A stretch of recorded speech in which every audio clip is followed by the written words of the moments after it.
You're listening to Discography Discussion, episode 227, Rage Against the Machine, hosted by Dan Terry. Bro, that's a real person burning. I know. He's raging against the machine behind him. John Beatty. This is actually really what started Cobra Kai. And Joseph Wren. Dude doesn't change. Presented by discussmetal.com. And if you're finally ready to take the power back, then you are ready for this episode of Discography Discussion. I am Joe. That is Dan. That is John. We're coming to you live from the future or the past or whenever the hell we recorded this episode. Guys, we're talking about Rage Against the Machine tonight. Finally. I've never seen so many white people off-time rhythm. Yeah, I mean, you got to always know your enemy. I mean, 100%. This is... It's Jeff, right? This is a band. This is a band, man.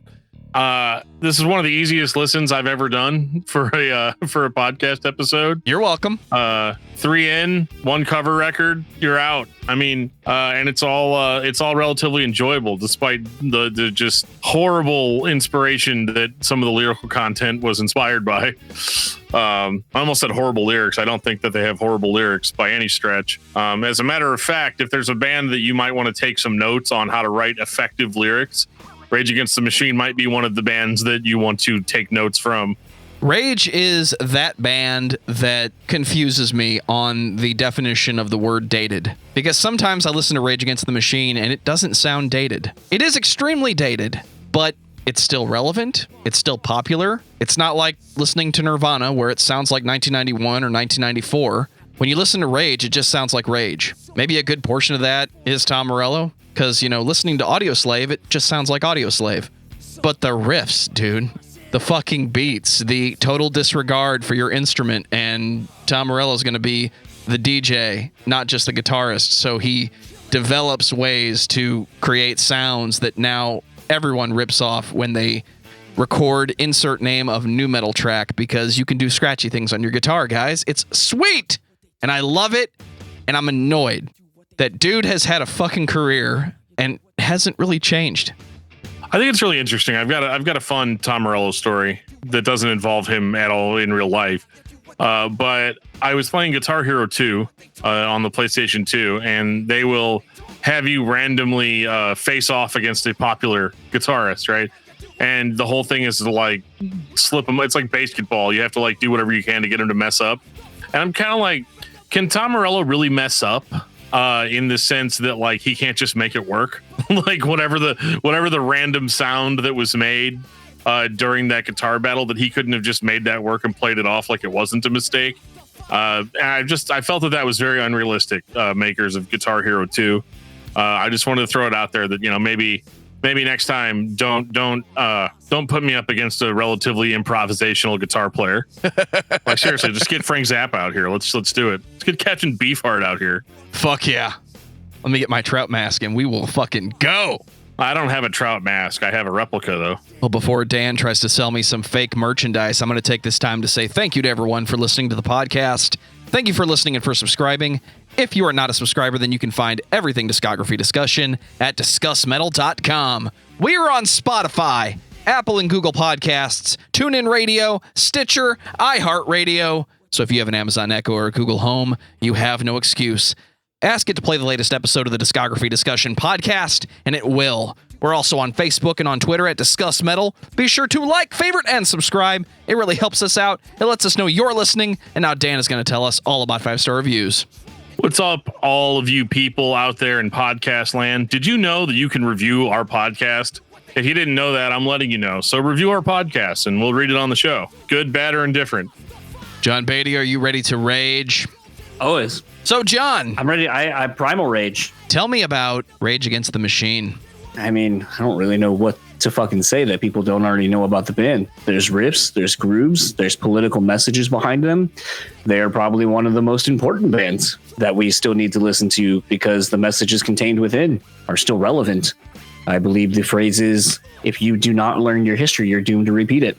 That's why Rage is still an important band with a message that probably will be timeless because of that.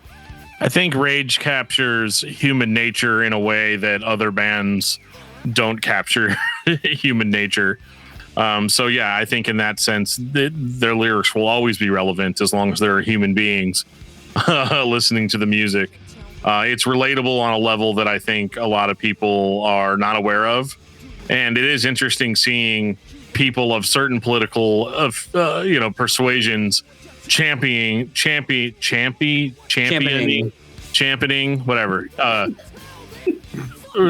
promoting Rage Against the Machine, even though their lyrics seem to contradict whatever that person's particular platform is. And I think that happens on multiple sides of the political spectrum all the time.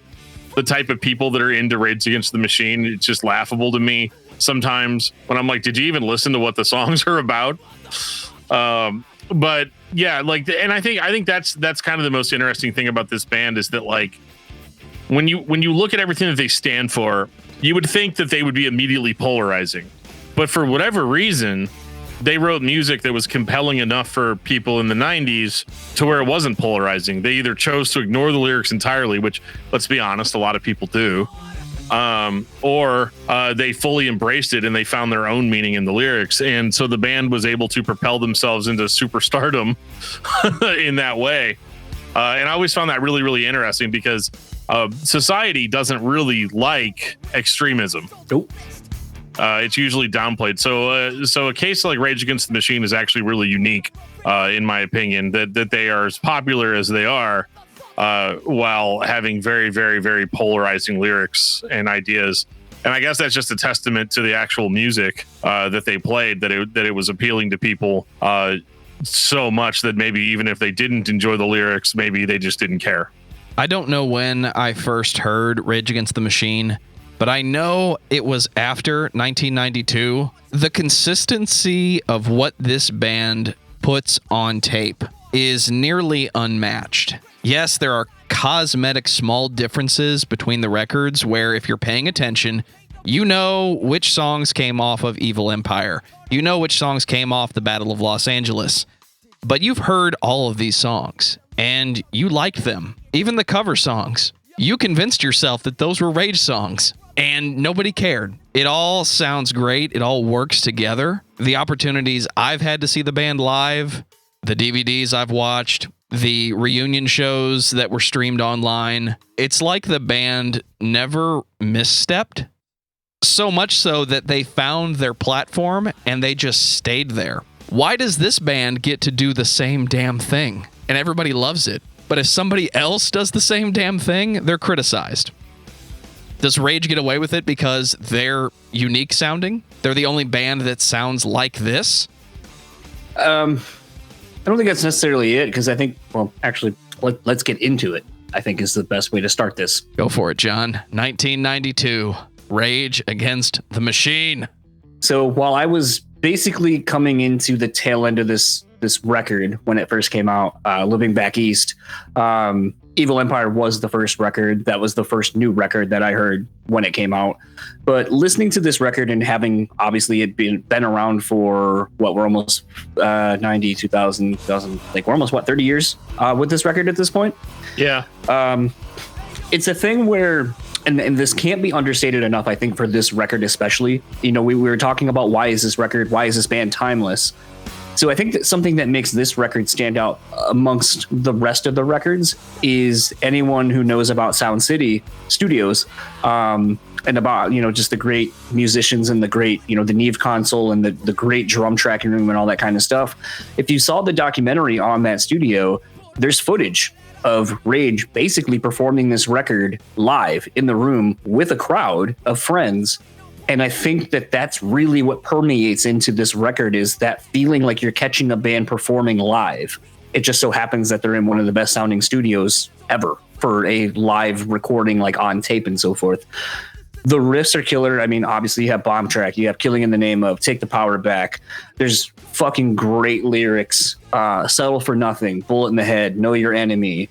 I mean, the raw aggression, the kind of punk rock aggression of Freedom. I mean, if you can't feel the end of that song, you know, check your fucking pulse. This is a record that from start to finish feels important, feels like it needs to happen, and is larger than the combination of the four musicians creating the music. And I think beyond that, as you have spent, or we have spent 30 some odd years with this record almost, the thing that's interesting about it as I listen to it is the musicianship. It's not just a jam band. It's not a metal band. They're not a funk band. They are all those things. And I think for a lot of people who write off Tom Morello as being a gimmicky guitar player, listen to a lot of the stuff on here. And there's going to be some shit on the covers record that I'll point out as well. But sorry. But Tom Morello is one of those players, and as are all of these guys in the band, phenomenal musicians who are able to play a multitude of different genres, and pull it off with a style and ease that I think so many have tried to capture since this and will never be able to duplicate. Well, I don't have anything that great about it. I like this record quite a bit. I have to admit that when Rage Against the Machine, was introduced to me, I haven't been listening to the band for 30 years like everyone else has. And so much like Iron Maiden, Rage Against the Machine was a band that I kind of had this idea was like far more brutal and hardcore than they actually ended up being. So it took me a number of years to get it, just again because of the brutality of their artwork and the air of like politicalness to their lyrics. And all of that. I didn't know that like I was going to be hearing like a 90s like rap rock sort of thing, and that's really really compartmentalizing it because it is much more than just rap rock, from the 90s. But I think Zach De La Rocha's vocals are so I'm trying to think of the right word to put it. I don't even want to say desperate sounding, but just so in the moment. And then with so much like actual fire behind his voice and what he's saying, you can tell that he's into these songs. You can tell that he means what he's saying. And I don't know. I love the way the songs flow. My favorite song on the entire record is "Know Your Enemy," which is kind of one of the most different. It actually sounds quite different than everything else on the record. And I think that's a huge that's a huge benefit to this record. I've never been like the biggest fan of Tom Morello's guitar playing, which we kind of talked about on our Limp Bizkit episode. For some reason, we got on that subject, and I thought everybody in the room was going to like come after me. But I've never been a huge fan of his guitar playing in the sense that like I feel like it's a little bit drier than what I was expecting. But I also understand that that's the appeal for a lot of people, is kind of that dry, kind of more blunt tone. And then he contrasts that really, really, really well, especially on Know Your Enemy, with a lot of like really cool sounding like guitar effects and things like that. And so I definitely wouldn't use the word gimmicky. He's not my favorite guitar player by any stretch of the imagination, but I totally get it. I totally get why people love it, because it definitely does sound really radical in places. Radical, man. and kind of trippy too, as we go on. But as far as like the harder songs, Joe says it doesn't sound dated. To me, this record sounds very dated. And I had to get used to that. I had to put myself into kind of the early 90s mindset to really appreciate this record for what it is. And believe it or not, I know this is an all-time classic to a lot of people. This is my least favorite Rage Against the Machine album, just because I think that it's a little bit too long, and I think that it goes it gets a little dry in a few places, a little bit too repetitive. Probably my biggest complaint about Rage is that I feel like sometimes there's a little bit too much repetition in the vocal hooks. But at the same time, I can't deny that the record is a classic, and I understand why people love it and think it's such a classic. It's just doesn't necessarily match up for me. Not nearly as much as Evil Empire does. This is the record everybody cites as their favorite. For me, I've spent the least amount of time with Evil Empire. Mathematically, looking at the records that I listen to, it's either going to be self-titled or it's going to be the Battle of Los Angeles. I'm told that I'm wrong, and I don't think it matters. I think when you listen to Rage, you're listening to all of it. I think there's a certain quality to Rage Against the Machine where you're not sitting down to listen to one record in particular because it has Freedom on it today. Although that might be the reason you put in the first record. When you get to Evil Empire, we're talking about People of the Sun. We're talking about Bulls on Parade, Year of the Boomerang. John, settle an argument, please. Good. The most offended I've ever made a Rage Against the Machine fan was when I suggested that Zachary De La Roche's vocals are hip-hop. I was told he's a poet. He's a spoken word guru. Rage Against the Machine is basically fucking West Coast hip-hop. Just not exactly what that is. That was one of their roots, one of their goals. But Zachary De La Roche is just a different kind of hip-hop, dude. It's awesome. I think you can't listen to, and I mean, this is kind of the funny thing. Like, so it's almost befitting that I'm kind of on the show now when you're talking about this band. And, you know, we've done Candiria and, you know, we've done some other episodes that kind of have more hip hop influences. And it's not discrediting, you know, Jeff or Buddy or, you know, the other people or even you two. But, you know, where I've constantly thrown out shit in that realm to kind of try to get people to expand beyond just, you know, we listen to metal, so we're going to talk about a metal record as our album of the week. It's like, no, like try to expand, because you listen to, you know, like a Chino, and he's influenced by, you know, KRS-One. He's influenced by Kool Keith. He's influenced by a lot of things outside of, you know, the genre he's in, you know, even like the Cars and Tears for Fears and all these other bands. And I think that's something that, you know, at least, and I'm sure Dan can say this too, you know, having interviewed a lot of people in, you know, for, you know, Discuss Metal, that a lot of times when you talk to these dudes that are in some of these influential bands and so forth, they're like, I don't listen to the shit that I'm fucking in. I listen to hip hop. I listen to so many other things to get out of what I do. And I pull influences that maybe you're not aware of that I'm bringing in. So, you know, you might look at a Jacoby Shaddix, and, you know, he's, you know, on that first couple Papa Roach records, the things he's kind of doing are more hip hop influenced. And, you know, they kind of got a little bit of a reggae vibe to them and so forth. And I think that's what makes bands really interesting, is when they're able to pull influences outside of what they're doing. And I feel like for me, especially on, I mean, they did it on the last record, but this record is really the one where it's about a groove. It's about a feeling. And it's one of those where you listen to this and you can't help but evoke strong Chuck D, Public Enemy kind of vibes. You can't not feel the thing of like, why am I blanking on his name? The Message. God, who the fuck sings The Message? I gotta look that up before I fucking forget. It's just gonna piss me off. Grandmaster Flash. I didn't need to look that up. You know, it evokes strong messages of like Grandmaster Flash, you know, with the message and you know, songs about the urban experience and growing up in poor environments and people being abused and, you know, all those kind of things. And Zach's doing that. You know, you listen to People of the Song, you listen to Vietnam, Revolver, you listen to like so many of these songs, and it's basically giving a voice to those who don't have it. And he's delivering it in a vibe that maybe most people who are listening to this music have never heard lyrics presented this way, let alone lyrics of substance. And it's one of those that, as a music fan, especially of hip hop and metal and hardcore and all these kind of things, it's what makes it interesting, because it doesn't sound like what I'm used to hearing. So in that regard, I want to dive more into it. I want to understand where these lyrics are coming from. I want to know the influences this band has had and find them. Because this music, as the four people that make up this band, nothing like this has ever been. And man, what a motherfucker of a record this is. This was the first record I heard. And I remember my best friend, who, rest in peace, no longer is with me, put this fucking record on. People of the Sun comes on, and that fucking drum beat. And I was like, what the fuck? And then Bulls on Parade comes right after it. And I was like, I thought Green Day was cool, but this is way better. This is literally the soundtrack to my mind being blown and my mind being opened to something way bigger than me.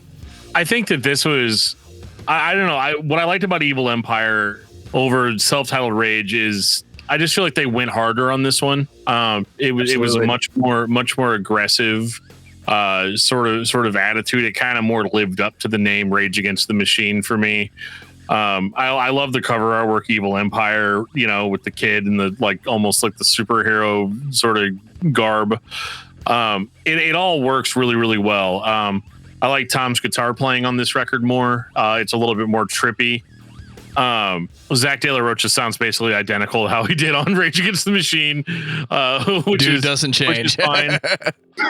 He was never a problem that I had, and yeah, so like I really enjoy this one. I love the amount of lyrics that are crammed into literally every single second of these songs. But yeah, People of the Sun and Bulls on Parade being sequenced the way they are is literally it delivers a message to you that this record is not going to let up on you. It's not going to be an enjoyable experience for you necessarily.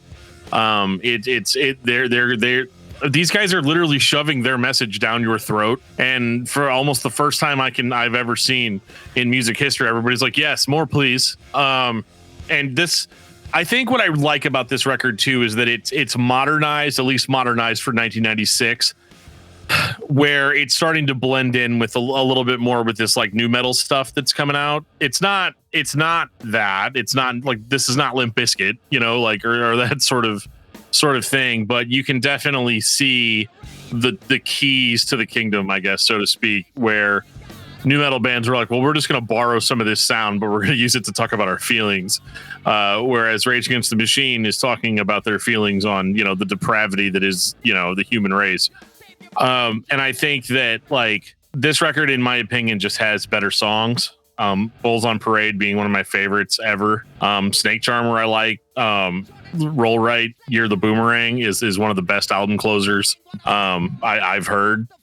This record's also, as far as, I complained about the first record being too long. This record is just right for me. Coming in at like maybe the 45-minute mark. It's just the right amount. Yeah, it's perfect. If I'm Goldilocks in your house, home invading you and eating your food, this is the dish that's just right for me. Chef's kiss. Mwah. I like that we got that out of the way. Rage Against the Machine is not a new metal band. I'll just say it.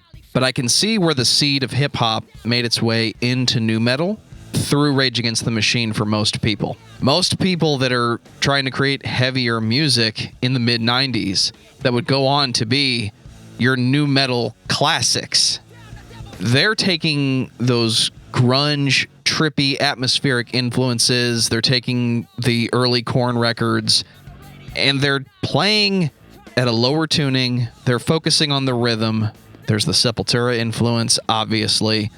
All of that thrown together. And then you have Rage Against the Machine, who, if you never listen to hip-hop in your life, you're going to spend more time listening to Rage Against the Machine because it sounds okay, because it's not creating sounds that are artificial, if that makes any sense. I think it makes total sense. Even to the point where, they felt the need to apologize to everybody at an award ceremony, apologize for Limp Bizkit. They're like, we take it, this is our fault. We did this to you, which is objectively completely untrue. But it is really, really, really funny that they were so self-aware. But I think that like Evil Empire is special because it set kind of a tone for angry music in the 90s. Rage Against the Machine did that too, obviously, before that. But that you could have this louder, angrier rock music as a mainstream success is something that you could actually hear from on the radio. Because I almost feel like if they weren't doing what they were doing, a lot of the bands that got more popular in the mid 90s wouldn't have been able to get the footing that they needed for mainstream success without Rage Against the Machine. And I think that's really, I think Evil Empire cements that. I think if they had only put out the debut record and that had been it, it would have just been this kind of weird thing that happened, and would have moved on. People would have moved on from it. And I think that like Evil Empire is like, no, we're not going anywhere. And this is the way aggressive music is going to sound for a while. And then they absolutely follow that. They absolutely continue the intensity with the Battle of Los Angeles, which is, these guys just don't have any bad records. I mean, I'm trying really, really hard to do the whole discuss metal Dan thing right now and like find something to complain about. But the best I can come up with is some of the things that they do are not my preference, but that doesn't make them not good. 1999. You ever lay down in bed and you're like, oh man, it's like super cold in here. I'm gonna go ahead and turn on this electric blanket right now. And then, 10 minutes later, it's sleep now in the fire. Cause it's like, it's just too much. This record probably has the most singles off of a Rage Against the Machine album. This is where they have completely mastered their craft, and are now able to like at some point they've caught on to like, okay, people really, really, really like the way our band sounds. This is their most mainstream sounding record, even though I know they've been kind of a mainstream success for a while here. But this is where you can actually tell that they're fishing for singles, but they're doing it in their own way. The songs go harder. The record is a little bit on the longer side again. Maybe it's the same as Evil Empire, but it's the exact same. It's actually a minute less. Yeah. Okay. But this one, does it seem to anybody else that they like really picked up the pace on this one? Yeah. Well, actually, I think part of that is track listing that makes it feel like it goes a little bit quicker. Yeah. Because like, I feel like whereas before, what is it? Like Born of a Broken Man and, you know, some of those songs that are kind of slower would have been like at the end of the records before. They're kind of right in the mix and then kind of get brought right back up with more faster paced songs. So it balances a little bit better, I think, on this record. I think that they've really picked up the pace here. Zachary De La Rocha's vocals sound a lot angrier this time around. I feel like he sounded kind of the same on the first two records. This one, he's got even a little bit more fire behind it. Like, I don't know if they were like pranking him real bad when he was trying to do his vocal takes or something, but like he sounds adequately pissed off for all of this. Well, this is what, the Bush administration at this point? It hadn't quite started. I think there. Yeah, I don't remember that. I don't remember. I wasn't really big in politics as much as I like this band, but I do remember, I think in the Testify video and some of the other ones, I feel like there was allusions to the Bush being in office and so forth. But no, I think for me, like, you know, like Dan kind of already said, I think this has obviously got some more of the bigger, quote unquote, bigger radio success singles off of this, you know, Testify, Guerrilla Radio. I know Calm Like a Bomb, I don't think technically was a single. Sleep Now in the Fire definitely was. I think there's some more interesting songs. Like I said, Born of a Broken Man is probably one of my favorite songs on the record, just because it's a little bit different than I think what we've kind of gotten before. I also remember right around this time too, and it was kind of weird because when the Matrix soundtrack, the original Matrix soundtrack came out, I remember obviously Rage being on there, but it was a song from the first record, which I think at that point was like 7 or 8 years old. So it was really weird to have a new album, especially with so much new music and from, you know, Manson and so forth on it, where it's like, oh, here's a Rage Against the Machine song. Oh, wait, it's a song from like almost a decade ago, which, you know, I think kind of, again, speaks back to the music's going to be timeless. We're talking about a movie that's set in the future, but they're using a song from almost a decade before, but it still sounds relevant to the theme of the Matrix and what's going on. And isn't that fucking great about Rage? It all goes together. In the end, you can sit down and listen to all of it or a piece of it, and you're getting an equally great experience. Absolutely. You can mix these songs up, throw them in a pile, and press play, and you're still going to have a good experience. This album is amazing. If you want to learn how to play rock guitar, listen to the Battle of Los Angeles and just figure out what Tom is doing. Now go write a rock record. I think the thing that's interesting about this record versus Evil Empire for me, Evil Empire felt more like a studio output where it was, you know, I'm tracking my parts. We're trying to make this sound as big as possible. And I'm not saying Rage has ever felt small. I think that's the one thing about him. The four dudes somehow put out an output bigger than most other bands that aren't named Gojira. Right. But it's one of those things where this has that same live in the room kind of feel that I think was missing from Evil Empire that was on the first record.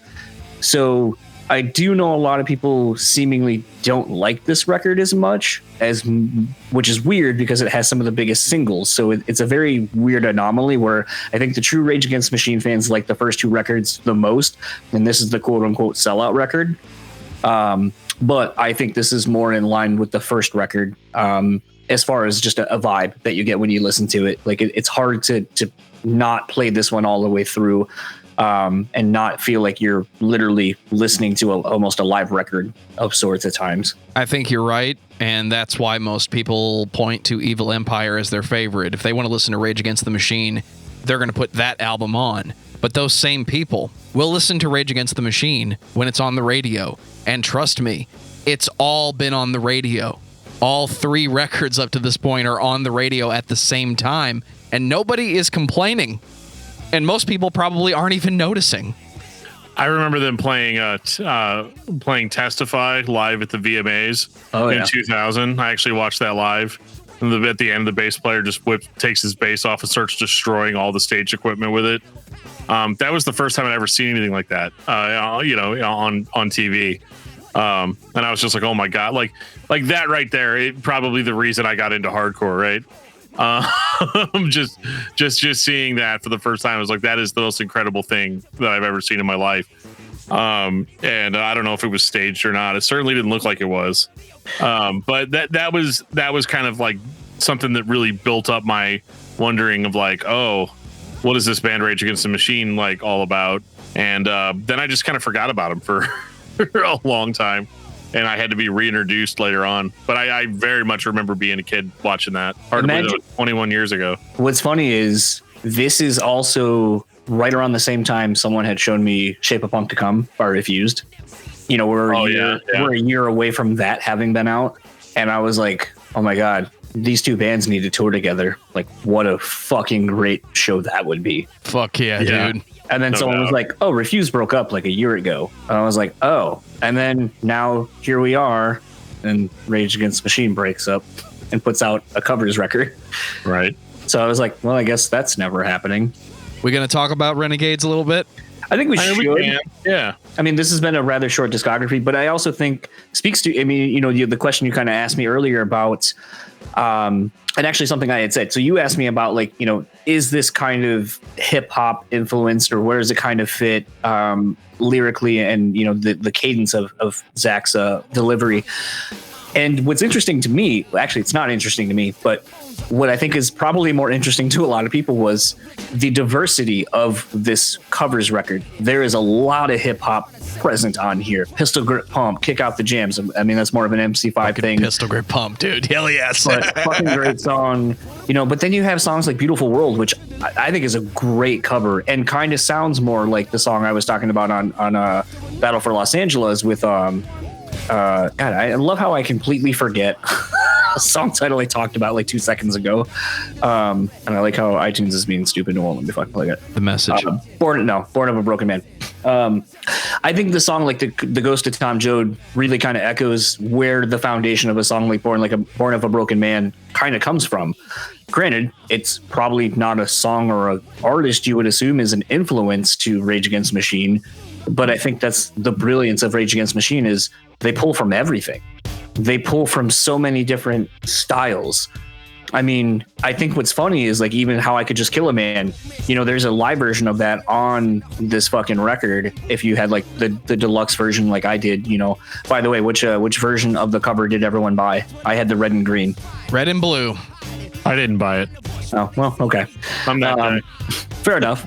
But it's one of those where I was really intrigued by the covers that they put on this record, and I think really showcases just how diverse and how interesting this band really is, while also picking songs that, like their own music, have a message that is still relevant. All these years later, I mean, maybe not necessarily a song like I'm Housing, but that's just a fun song.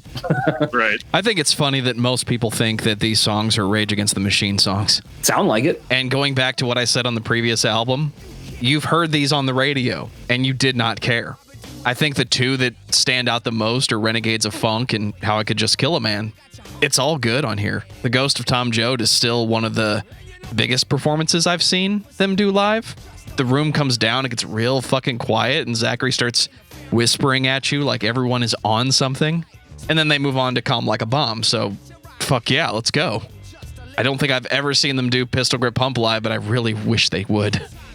How I Could Just Kill a Man is my favorite off of it. I mean, I like the original version a lot too, so it's cool hearing kind of a more rocked up version of it. Discuss Metal Dan, Closet Cypress Hill fan. I mean, I wouldn't say how can you not be? Like Cypress Hill, I think really fits into the same lane that Rage always has. Like they have live instrumentation. They are a band.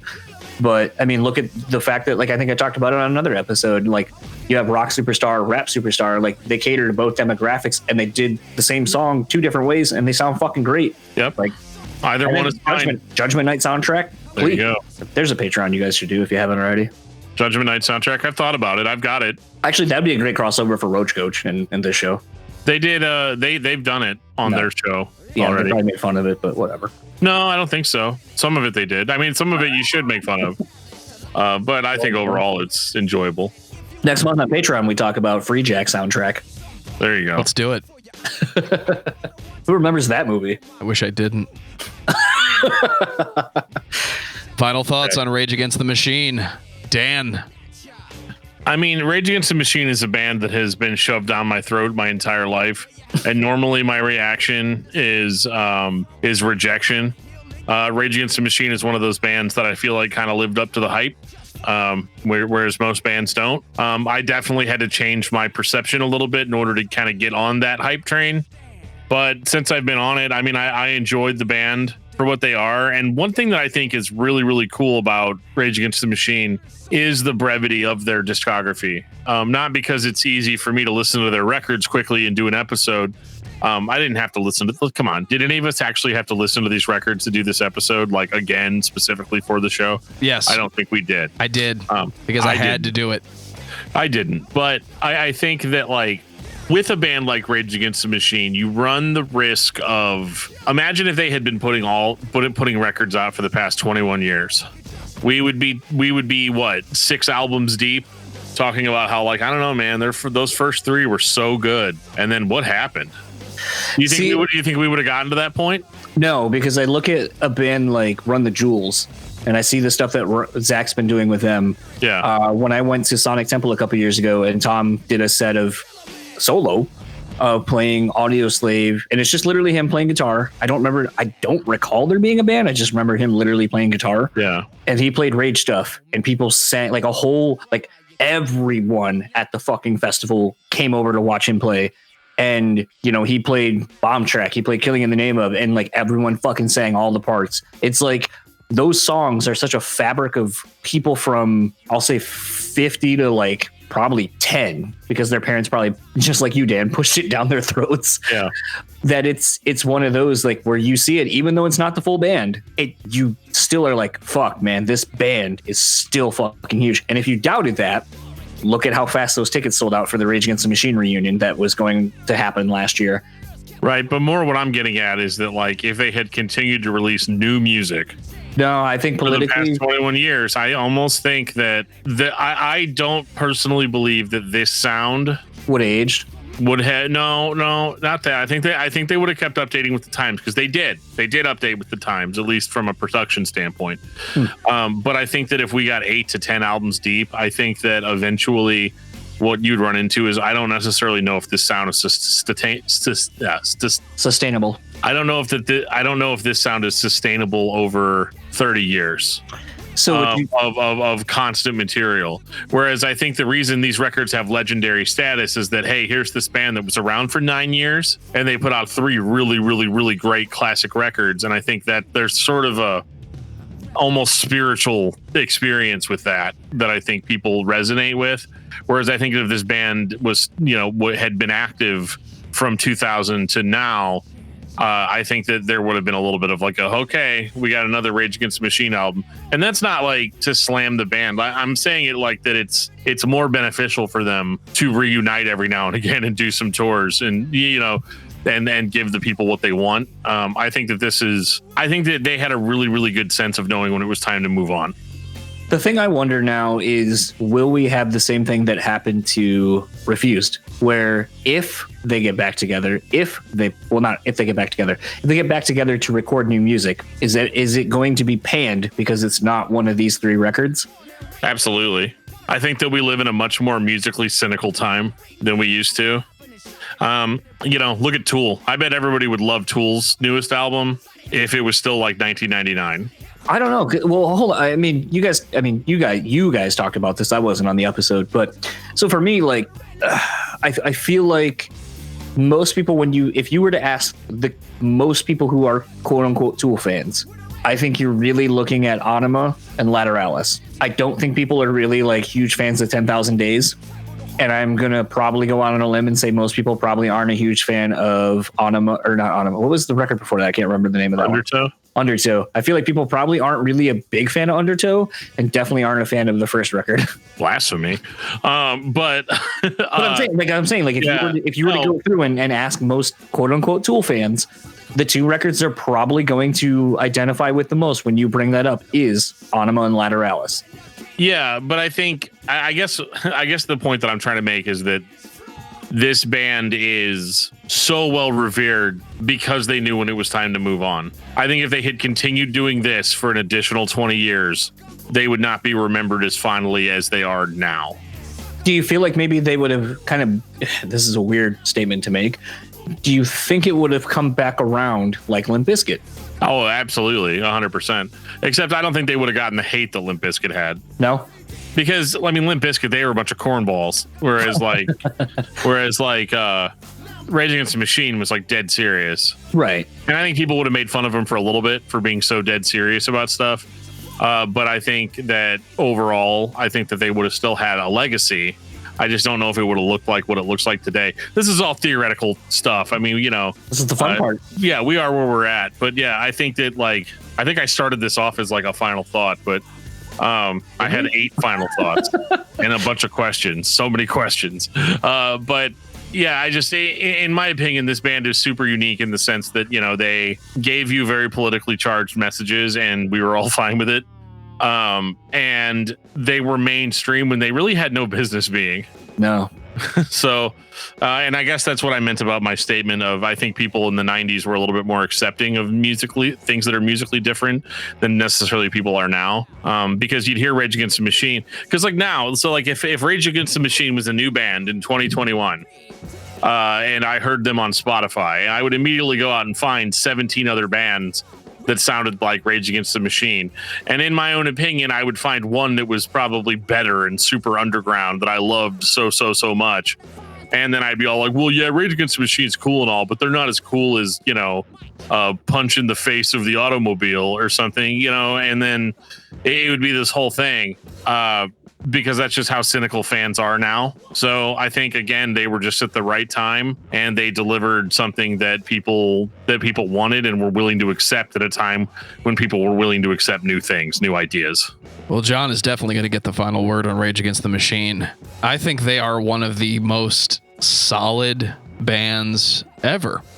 I think these 4 people get together and create music that is sonically unique to them and is just subtle enough that everyone can enjoy this band.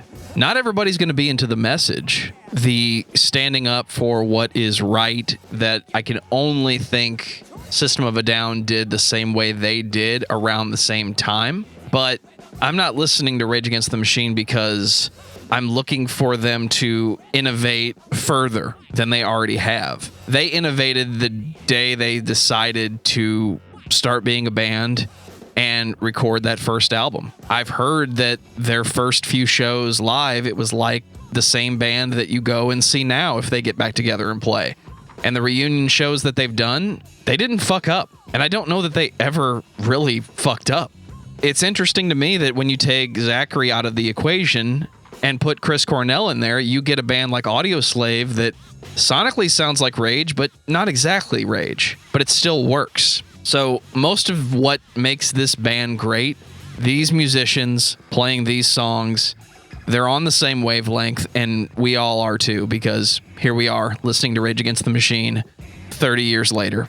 John, final thoughts on Rage Against the Machine? I think Rage Against the Machine is one of those bands that if you are into metal, if you're into rock, if you're into alternative music, they're a band that has one of the few Venn diagrams that reaches all of us. They are a band that I think is so tremendously huge and influential, well beyond the realms of what you may think. Like I mentioned earlier, you look at a band like Run the Jewels. I think Run the Jewels is one of the few hip hop groups that has branched over into the rock metal genre of people who like them, because they kind of do the same thing. They scratch kind of that itch we no longer have with Rage. I think 30 years later, and like I keep saying, the message is still relevant, it's still important, is wild. I think to Dan's credit, what he says where they are so overly political and people are accepting of it, when people are so divided because of the government, because of so many political topics, but we can all agree on Rage Against the Machine, I think speaks to the unique nature of this once in a lifetime band. I'm going to make a very Joe-esque statement here, but I think it speaks to how unique this band is. Potentially, the Rage Against the Machine is our Beatles. They make music for people of all walks of life. They're going to be forever influential. And at the end of the day, they are just an undeniable force of musical creativity. Dan, what's your album of the week? I mean, it has to be the Beatles' White Album now, right? No, I'm going to go... I'm just going to go, with some of my influences, which would just be In Casino Out by At the Drive-In. One of my favorites. Good record. Yeah, it is. John, what about you? Nothing like this band at all, but mine's I Wrestled a Bear Once with It's All Happening. Well, okay then. That's actually a very apt name for that record because it literally is all happening all at once. By the way, can I just say I'm really proud of myself that I've not done an Every Time I Die record as my album of the week so far. It's not a competition, John. Yeah, I know. I'm just really proud of myself because I've listened to so much Every Time I Die. For me, it's Andrew WK. I Get Wet. Nice. It's the exact opposite of Rage Against the Machine. Was that a beep I heard? Right. Not on this show. What are you talking about? Okay. So I can go ahead and say... It has been a pleasure, Doctor. Take us out, DFT. If you've ever been listening to this show and you've wondered if there was a way you could be more involved in the bands that we pick and the bands that we talk to, you absolutely can be. There's a lot of different ways you can reach out to us. You can send us an email at danandjoeshow@gmail.com. You can find us on Facebook at facebook.com/discography discussion. You can find us on Twitter at Discuss Metal, on Instagram at Discuss Metal. You can find us on YouTube at Discuss Metal Dan. You can also find us on Discord. There's going to be a link in the show notes that'll take you right to our Discord server where fans of the show, as well as us, just us in the flesh or, digitally, we're there. People are talking all the time. Great community there. Make sure to join up and come over and say hi. If you want some sweet Discography Discussion merch, you can get that at our Teespring store. There will be a link in the show notes that'll take you right to our Teespring store where we have shirts, hoodies, socks, cell phone cases, all kinds of good stuff. I guess if it's the summertime, you really don't need a hoodie, but winter's going to come eventually, so don't find yourself unprepared. So we got all kinds of cool stuff coming for you guys. Thank you so much for checking out the show, and we will see you next time. And on that note, this has been episode 227 of Discography Discussion. Thank you for listening. You can like us on Facebook and follow us on Twitter at Discuss Metal. Subscribe to our podcast everywhere you listen to podcasts, including Google Play, Apple Podcasts, and Stitcher. Visit discussmetal.com for all things Discography Discussion, and please send questions and comments to danandjoeshow@gmail.com. If you are not a patron, you can become one at patreon.com/discussmetal. We have some sweet perks. Give me your money. $1 a month gets you into that exclusive album review feed. Have you ever done an outro to this show? I'm sorry, Dan's out of commission for the rest of the night.